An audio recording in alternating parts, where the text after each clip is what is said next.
Hi friends, welcome back to my channel సరదాగా కాసేపు.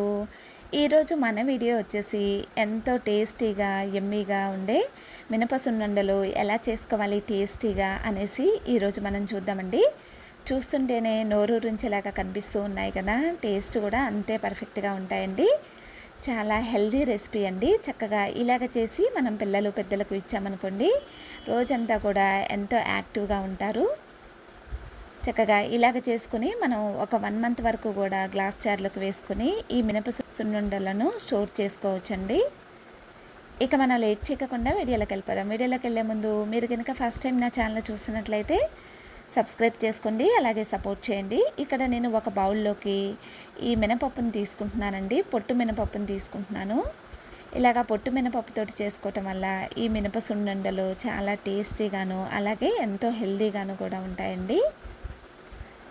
ఇలాగా ఒక కళాయిలోకి వేసుకొని స్టవ్ ఆన్ చేసుకుని ఫ్లేమ్ని లో టు మీడియం ఫ్లేమ్లోకి అడ్జస్ట్ చేసుకుంటూ చక్కగా మనం ఇలాగ కలుపుకుంటూ వేయించుకోవాలండి.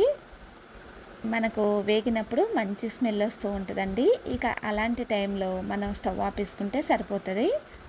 ఇక ఇక్కడ చూస్తున్నారు కదా, మనకు కలర్ కూడా లైట్గా చేంజ్ అయిపోయింది, అలాగే మంచి స్మెల్ కూడా వస్తూ ఉందండి. ఇక ఇలాంటి టైంలో మనం స్టవ్ ఆపేసుకోవాలి.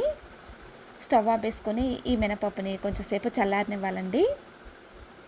చల్లారిపోయిన తర్వాత ఒక మిక్సీ జార్ తీసుకొని దాంట్లోకి ఒక సగం వరకు కూడా ఈ మినపప్పుని వేసుకొని ఒకసారి గ్రైండ్ చేసుకోవాలండి.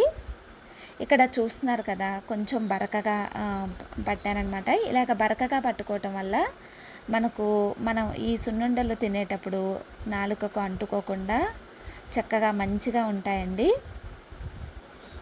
ఈ టిప్ మీరు ఫాలో అయ్యారంటే చక్కగా మనకు టేస్టీగాను అలాగే పర్ఫెక్ట్గా మనకు సున్నుండలు అనేవి వస్తాయండి.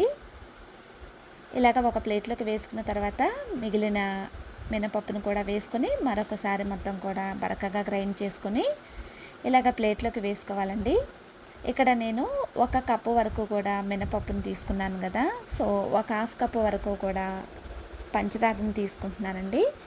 ఇలాగ షుగర్ కూడా మిక్సీ జార్లోకి వేసుకున్న తర్వాత ఇక 4-5 వరకు కూడా ఇలాచీ వేసుకొని ఒకసారి మొత్తం కూడా గ్రైండ్ చేసుకొని ఇక ఈ పంచదార పొడిని మనం గ్రైండ్ చేసుకున్నాం కదా మినప పొడి, ఇక దీంట్లోకి వేసుకోవాలండి. ఈ పొడిలోకి వేసుకొని మొత్తం కూడా ఒకసారి స్పూన్ తోటి ఇలాగా కలుపుకోవాలి. ఇక ఇప్పుడు దీంట్లోకి మనం చక్కగా కరిగించి పెట్టుకున్న ఈ నెయ్యిని వేసుకోవాలండి.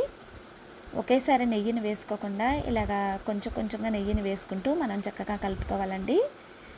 ఇక్కడ నేను ఒక చిన్న కప్పుతోటి ముందుగా 2 కప్స్ వరకు కూడా వేసానండి. కొంచెం మనకు లైట్గా గోరువెచ్చగా ఉన్నప్పుడు వేసుకోవాలండి ఈ నేతిని ఈ పొడిలోకి. చక్కగా మనం చేతితోటి మంచిగా కలిసేలాగా కలుపుకోవాలండి. ఇక ఇక్కడ ఇంకా నెయ్యి సరిపోలేదు, మరి కొంచెం నెయ్యి వేసానండి, మరొక కప్పు వరకు కూడా. ఇలాగ నేతిని వేసుకున్న తర్వాత ఒకసారి మొత్తం కూడా మంచిగా కలిసేలాగా కలుపుకున్న తర్వాత కొంచెం మనం లడ్డూకి సరిపోను పిండిని తీసుకుంటూ కొంచెం ఇలాగ గట్టిగా ప్రెస్ చేస్తూ మనం చక్కగా సున్నుండలను రెడీ చేసుకోవాలండి. ఇలాగ లడ్డూలాగా చుట్టేసుకోవాలి. మనకు ఏ సైజు కావాలంటే ఆ సైజు వరకు కూడా చేసుకొని చక్కగా ఒక ప్లేట్లోకి సర్వ్ చేసుకొని తీసుకోవచ్చండి. ఇక ఎంతో టేస్టీగా హెల్తీగా ఉండే మినప సున్నుండలు రెడీ అయిపోయాయండి. ఇలాగ చేసుకొని మీరు ఒక గ్లాస్ జార్లోకి వేసుకొని ఒక 1 మంత్ వరకు కూడా చక్కగా స్టోర్ చేసుకొని రోజుకొకటి తీసుకోవచ్చండి. వీటిని ఎంతగానో నోరూరించే మన మినప సున్నుండలు రెడీ అయిపోయాయండి. ఇలాగ చేసి పెట్టండి, పిల్లలు పెద్దలు అందరూ కూడా ఇష్టంగా తింటారు.